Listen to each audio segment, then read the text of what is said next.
From news and views, issues and opportunities, we'll have in-depth conversations with decision makers to find out what they know and what they think. I'm Rico Hizon, inviting you to join the exchange because your business is our business. The Philippines and Japan are taking relations to new heights with the official visit of Prime Minister Fumio Kishida. In a historic speech before the joint session of Congress, the Japanese leader highlights stronger cooperation from defense, transport to the economy in what he calls the golden age of bilateral ties. As Tokyo vows to invest more in Manila's development, Japanese establishments are further expanding their presence in the country to become household brands.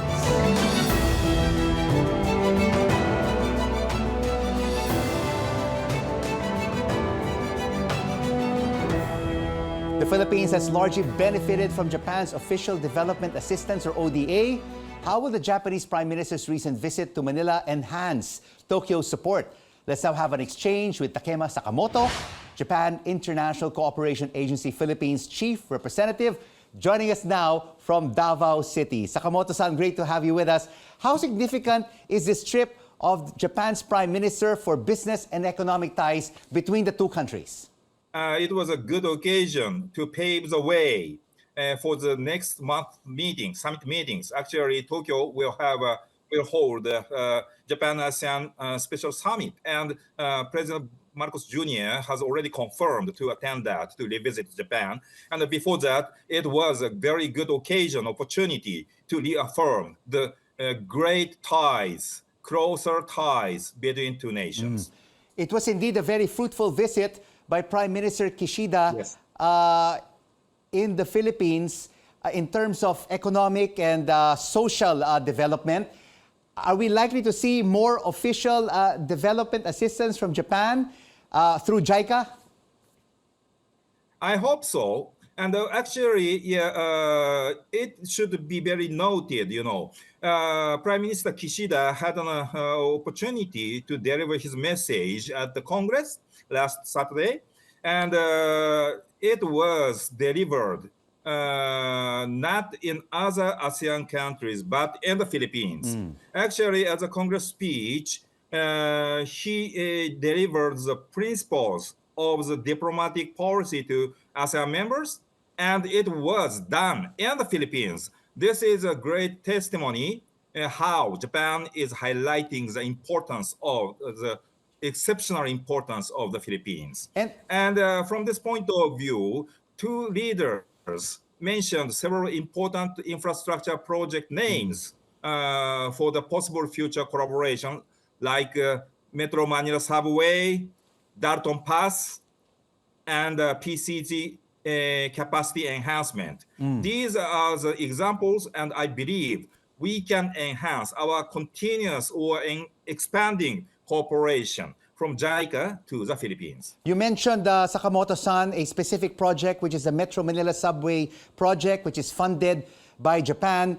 Is JICA satisfied with the project's progress? Yes, of course. In general, I can say it is on track. But of course, there are such and such challenges, of course, we are facing now. For example, the land acquisition and or the appropriate timely payment to the contractors, which are the Japanese companies. But I believe DOTR or other relevant agencies can manage that in an appropriate manner.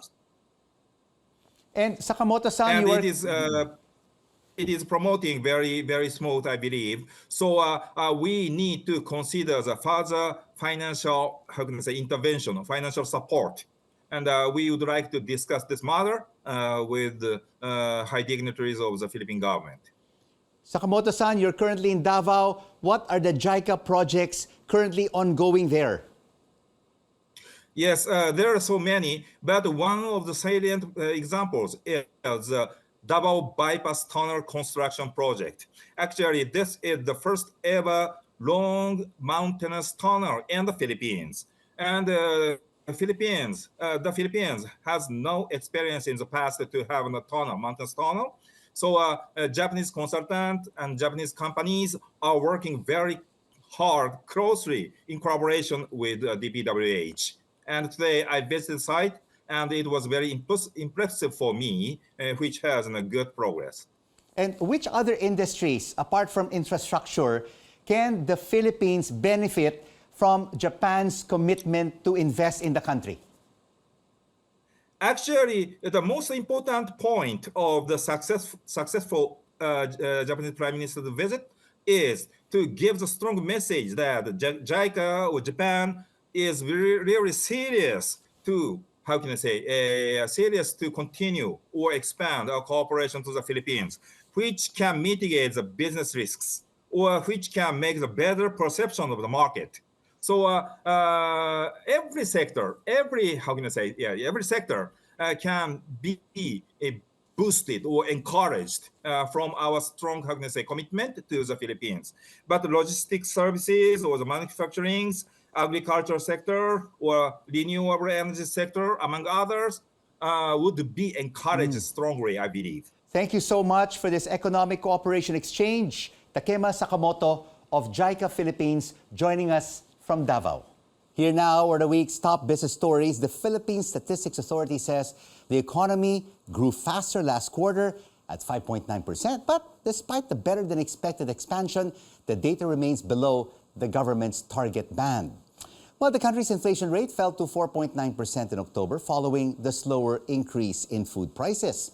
And the national jobless tally was slightly higher at 2.26 million in September, and this is equivalent to a 4.5% unemployment rate among our kababayans.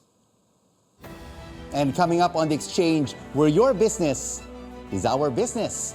Will the Japanese Prime Minister's visit to the Philippines encourage more investments from Tokyo? The Japan External Trade Organization weighs in. What challenges and opportunities await Japanese brands expanding in the country? We speak to the General Manager of Mitsukoshi BGC. Straight ahead, here on CNN Philippines. News you can trust.